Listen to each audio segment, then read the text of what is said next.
Hi, this is Ray Deck of ministrylive.org, and today we are talking about Twitter.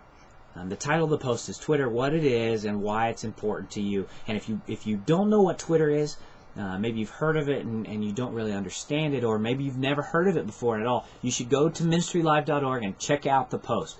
Read what's written and watch the other video, because the other video is about what Twitter is.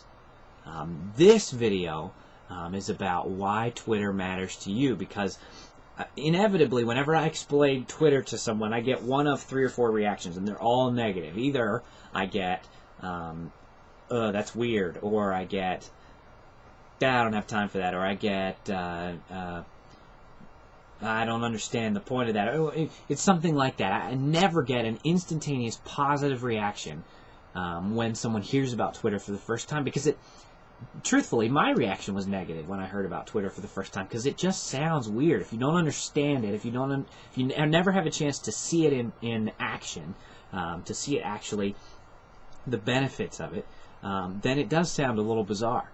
So my hope today is to tell you not just what Twitter is, but more why it's important, how it's helped me. Why do I do Twitter? Really, the biggest benefit to me personally as an individual has been in my relationship with my family.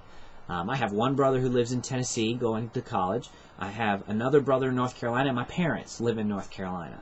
And I'm in New York going to school full-time and working full-time. Now, just listening to that, you know what our problem is. Communication. It's tough to stay in contact.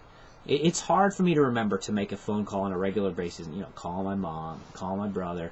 It's hard to remember that. It's hard to carve out a block of time to sit down and write an email about what's going on so that I'm communicating with them and staying connected to my family.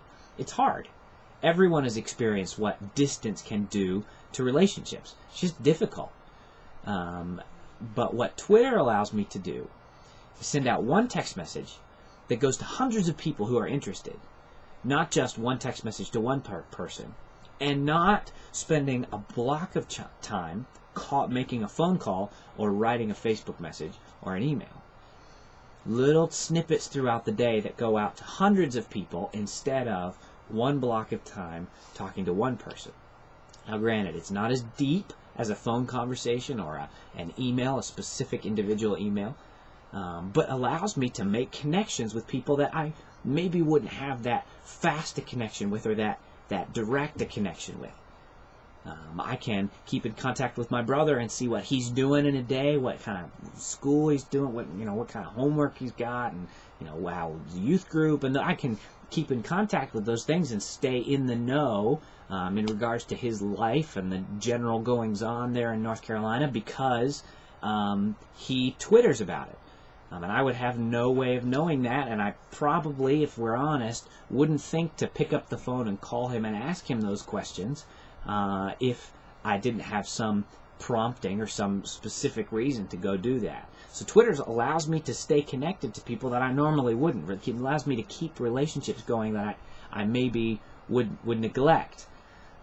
So personally, Twitter's helped me a whole lot, maintaining relationships.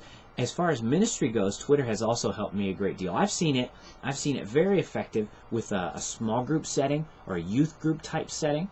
Think about it. Twitter is just communication. So communicating little bits of information to large groups of people instantly.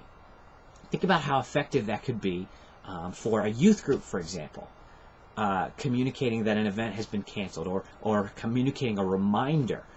Twittering a reminder about an event, or about a project that the youth group is doing, or about a study or a commitment that they've made, or something that's going on, a reminder about a meeting, or who knows, announcements, updates, reminders, those kinds of information, those kinds of announcements would take hours to deliver to every member of a youth group. But instead, one text message can go to every member of the group instantaneously. And so it's not that Twitter allows you to do more ministry. It allows you to do the ministry that you have faster, more efficiently.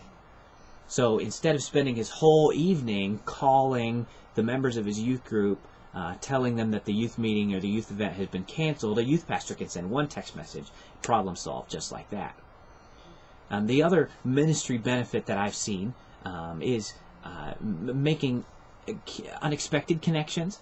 One story that I heard was a couple of guys, men, who are members of a men's group together, a small group like that, both of them on Twitter, twittering away, happened to be in the same city, away from their home city at the same time, didn't know that the other person was going to be there, saw Twitter, realized they were both in the same place, didn't have plans, and were able to go out and fellowship, spend time together over a meal, a connection that would not have happened apart from Twitter, that they would have been in the same town, both of them with nothing to do, eating alone, and no idea that the other person was just down the block.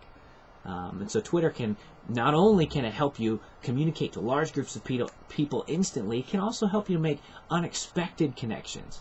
It can help you to relate to people or get connected to people that maybe you wouldn't have been able to do that with before. I really believe in Twitter. I believe it can be an incredible asset to you and your ministry, and I would encourage you to check it out. If you've got anything else to add, any other ways you think maybe Twitter can be used as a ministry tool, or maybe a personal story how Twitter has helped you, drop it in the comments. We'd love to hear from you.